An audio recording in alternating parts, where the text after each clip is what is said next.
आज के बच्चों की अगर हम बात करें तो उनकी मोबाइल से दोस्ती ज़्यादा है और किताबों से ना होने के बराबर है। आज के बच्चे अपनी ज़बान से वाकिफ़ नहीं हैं, उन्होंने वो कहानियाँ, वो नज़में नहीं सुनी जो हम बड़े हुए सुनते सुनते। हमारे बच्चे जो हैं, हमारे बचपन की जितनी कहानियाँ हैं वो नहीं सुन सकते और ना ही वो जानते हैं उनके हवाले से। तो हमारे बचपन की कहानियाँ और नज़में बच्चों तक कैसे पहुँचें, ये बड़ा अहम सवाल है। और बच्चों की किताबें मतलब बच्चों की किताबों से कैसे दोस्ती कराई जाए, ये भी बड़ा अहम सवाल है, मुश्किल सवाल है ये। और ये पेरेंट्स को करना भी नहीं आता और शायद इसलिए भी नहीं आता कि क्योंकि उनकी अपनी भी जो किताबों से वाबस्तगी है कुछ और हो गई है, उनकी भी मसरूफियात किताबों वाली तो रही नहीं है, उनकी भी दोस्ती जो है मोबाइलों से ज्यादा हो गई है। तो जब दोनों ही तरफ मोबाइलों से दोस्ती ज्यादा हो गई है तो फिर बच्चों को किस तरह से अपने दौर की नज़में और जो कहानियां हैं उनसे वाकफियत कराई जाए। मारूफ गुलकार और अदाकार खालिद अनम साहब के पास जो है इसका बड़ा खूबसूरत हल है, और वो हल क्या है उन्हीं से जानते हैं। हमारे साथ खालिद अनम साहब मौजूद हैं। अस्सलाम वालेकुम खालिद साहब, बहुत शुक्रिया वक्त निकालने का। सबसे पहले रमजान मुबारक आपको। अस्सलाम वालेकुम, रमजान मुबारक आप लोगों को भी। बहुत बहुत शुक्रिया, आपने मुझे अपने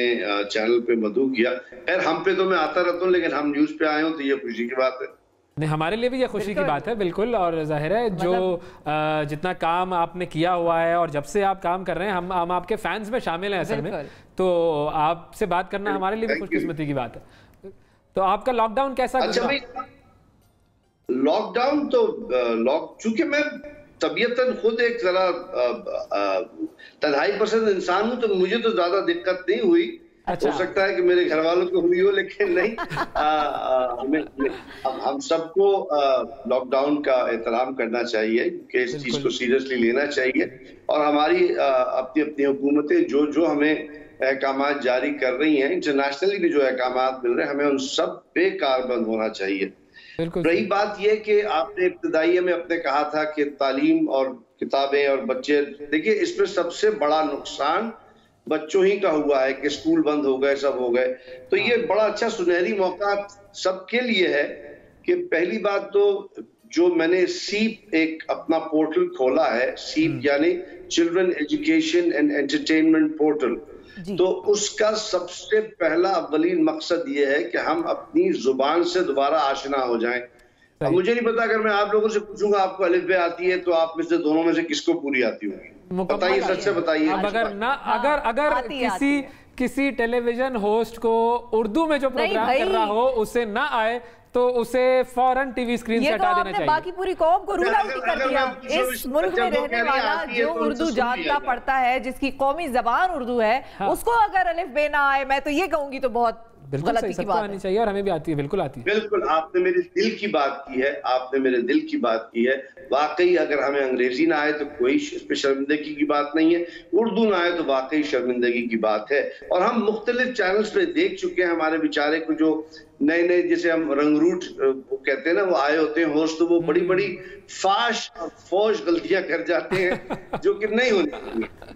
तो ये उनके लिए भी पोर्टल अच्छा है कि उन्हें उर्दू जबान से दोबारा लगाव पैदा हो जाएगा। बेसिकली ये है कि मैंने ऑफ लेट देखा था कि अमूमन माएँ आजकल जो हैं, चूंकि मेरे भाई ने बहुत सही बात कही कि वालिदैन का ट्रेंड नहीं रहा किताबें पढ़ने का, तो जाहिर सी बात है बच्चों का क्या रहेगा। तो वो खाना खिलाते हुए भी सामने टैबलेट रख देते हैं, मोबाइल रख देते हैं, और वो अंग्रेजी नज़्में, अंग्रेजी चीजें सुनाए जा रहे होते हैं उस पर। तो क्यों ना अपनी जबान को, जब इतना अच्छा मीडियम, एक वसीला हमारे पास मौजूद है, तो उसके जरिए हम क्यों ना अपनी ही जबान को फैलाएं और उसको जबान ज़दे आम करें, जो कि मैंने किया। अगर आपको मौका मिले तो जरूर आप सीप ऑफिशियल मेरा यूट्यूब पेज है, उसमें कुछ नज़में बच्चों की मैंने डाली हैं और हर हफ्ते डाल रहा हूँ, तो उसको आप दिखाइए, लोगों को भी दिखाइए। और मैं उनसे भी कहूंगा, सीप इज एंड CEEP सीप, तो वो जरूर आप देखें। अच्छा, देखिए नज़में हमें जी, इसमें जो नज़में हैं वो कौन सी नज़में? क्योंकि एक तो वो नज़में थी जो कि हम बचपन में सुनते थे, और अब कुछ नज़में और भी ज़ाहिर है बनी है, लेकिन वो इतनी ज़्यादा या तो आम नहीं हुई है, इतनी मशहूर नहीं हुई है, ये इतनी ज़्यादा उनकी शायद वो इतनी सहल नहीं है कि वो ज़बान पर नहीं चढ़ती, याद नहीं होती। तो जो नज़में आप सिलेक्ट करते हैं वो कैसे चुनते हैं? ये नज़में जो हैं सारी ये मैंने अपनी खुद लिखी हुई हैं। अच्छा। इन तमाम अरसे में, जो अरसा दराज 30 साल 35 साल में बच्चों के प्रोग्रामिंग से मुंसलिक रहा हूँ, और हुकूमत पाकिस्तान ने इसी पे मुझे प्राइड ऑफ परफॉर्मेंस भी दिया है कि to spreading education through media. तो और मैं अभी भी ये समझता हूं कि मीडिया में वो कुव्वत है कि वो पूरी हमारी कौम की तकदीर को बना भी सकती है और बिगाड़ भी सकती है। अगर हम जैसे हम जब बड़े हो रहे थे तो हमने तो मुस्लिउद्दीन साहब, सोहेल राना साहब, खलील अहमद साहब, इन सब ने पाकिस्तान टेलीविजन ने अपनी तहजीब और तमद्दुन को नजर में रखते हुए वो तमाम चीजें की थी जो पाकिस्तानी तहजीब से जुड़ी हुई हैं, ना कि किसी गैर मुल्क। अब 500 साल से एक बच्चा बाबा ब्लैक शीप गा रहा है, हाँ। मुझे बताइए उसका मतलब क्या है? सर तो इसीलिए तो आपको अपने प्रोग्राम पे बुलाया है कि आप आज माँ बाप को भी जरा इस चीज की जरा झंझोड़ कर जगाएं कि एक थरड़ का टोट बटोट बताएं उनको, वरना फिर ब्लैक शीप ही नजर आएंगे हमें पूरे माशरे में। आप देखिए ना, ब्लैक शीप ही है ना चारों तरफ, और क्या है, बाबे भी हैं और ब्लैक शीप भी है। तो भाई उनको अपनी जबान में, हमारी अपनी इलाकाई जबानें बड़ी खूबसूरत है, उन इलाकाई जबानों की कहानियां बड़ी उम्दा हैं, टोट बटोट बड़ा अच्छा कैरेक्टर है। मौलवी इस्माइल मीरठी की नज़्में हैं, उस रब का शुक्र अदा कर भाई जिसने हमारी गाय बनाई, फिर अल्लामा इकबाल की जुगनू और बच्चा है, फिर अल्लामा इकबाल की बेइंतहा नज़में हैं। तो बहुत सारे हमारे अमजद इस्लाम अमजद भाई ने बहुत अच्छी नज़में लिखी हैं, तो क्यों ना उनको हम पकड़ के उनको हम लोगों तक पहुंचाएं। और ये मीडिया का काम है कि उसको कॉमन करे, आम करे। जब वो आम हो जाएंगी तो खुद ही जबान ज़दे आम हो जाएंगी। तो चूंकि जो चीज दिखा, और इसमें हमारा तालीमी निज़ाम भी, इसका भी बड़ा फुकदान है कि वो ऐसे मैं स्कूलों को भी जानता हूं जो उर्दू बोलने को बुरा समझते हैं। क्यों समझते हैं? मैं उसको जी बिल्कुल बिल्कुल आप सही कह रही हैं आप, लेकिन जबान आपकी उर्दू है, आप उसको।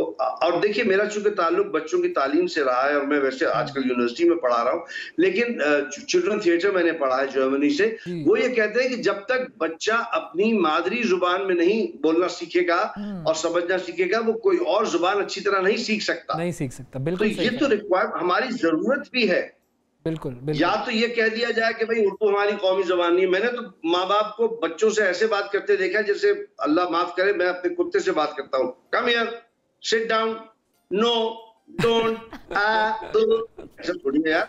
अच्छा, हमने वैसे भी उसके बाद उर्दू और अंग्रेजी का ऐसा एक मगलूबा सा बना दिया है कि जिसमें कोई भी ज़बान मुकम्मल नहीं है। और मैं मतलब हम जब तालीम हासिल कर रहे थे तो ये मशक करते थे कि अगर 2 मिनट तक आप गुफ्तगू करें और उसमें अंग्रेजी का कोई लफ्ज ना आए तो ये कोई कर ही नहीं सकता था। ये मुकाबला होना चाहिए। मुझे लगता है कि चैनल को चाहिए कि जब भी किसी को नए को रखे उससे कहा जाए कि आप उर्दू में खालिद बात कीजिए 2 मिनट तक, उसमें ओके, आई मीन, यस ये ना आए तो फिर वो जरूर इसमें पता चल जाएगा। देखिए मैंने जो अपनी सारी नज़में लिखी हैं वो मेरा इरादा ये है कि सीप के जरिए लोगों तक पहुंचना, आम लोगों तक पहुंचना, और उनमें आम आपकी जो कैरेक्टरिस्टिक होती है। मिसाल एक गाना है कि दांतों से नाखून ना काटना, हमारे यहाँ गंध है। देखिए इस्लाम में सफाई निस्फ़ ईमान है। फिर ये कि दांत ब्रश करने के ऊपर गाना है। फिर ये कि छींकते हैं या खांसते हैं तो मुंह को ढांकने उस पे गाना है। फिर यह कि मुख्तलिफ जो जानवर हैं वो अपनी जुबान में जानवरों की आवाज में गाए हुए वो अपने बारे में बच्चों को बता रहे हैं और सब उर्दू में है। फिर यह है कि उसके अंदर ये भी है कि मुल्क को जैसे आओ मिलकर साफ करें हम अपने पाकिस्तान को, हम अपने पाकिस्तान को। अब हर तरह की सफाई इसमें आ जाती है ना। गली में कूड़ा ना फेंके, सड़कों पर ना फेंके गंद, इसी उसूल पे काम करें, रखें सेहतमंद पाकिस्तान को।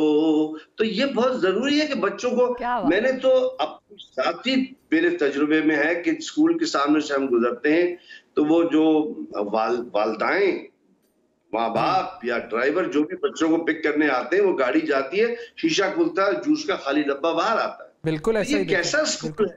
बिल्कुल। ये कैसे वालिदैन हैं जो बच्चों को तमीज तक नहीं सिखा रहे? और मैं उनको कंडेम नहीं कर रहा, मुझे उन पे अफसोस है। मेरी उससे मुदबाना हाथ जोड़ के दरख्वास्त है कि इस पे ध्यान दीजिए खुदा रहा आप। बिल्कुल सही। क्योंकि यही हमारा मुस्तकबिल है। इनको कौम के मेहमान कहते हैं ना। हाँ, कौम के मेहमान हैं। अब ये मेहमान जब इस तरह होंगे तो आगे क्या होगा। तो सीप ऑफिशियल जो है वो ये YouTube चैनल है, बच्चों की नज़में हैं इस पर, जिस पे बच्चे एंटरटेन भी हो सकते हैं, सीखेंगे भी बहुत, सीखेंगे भी। तो सीप ऑफिशियल को देखें।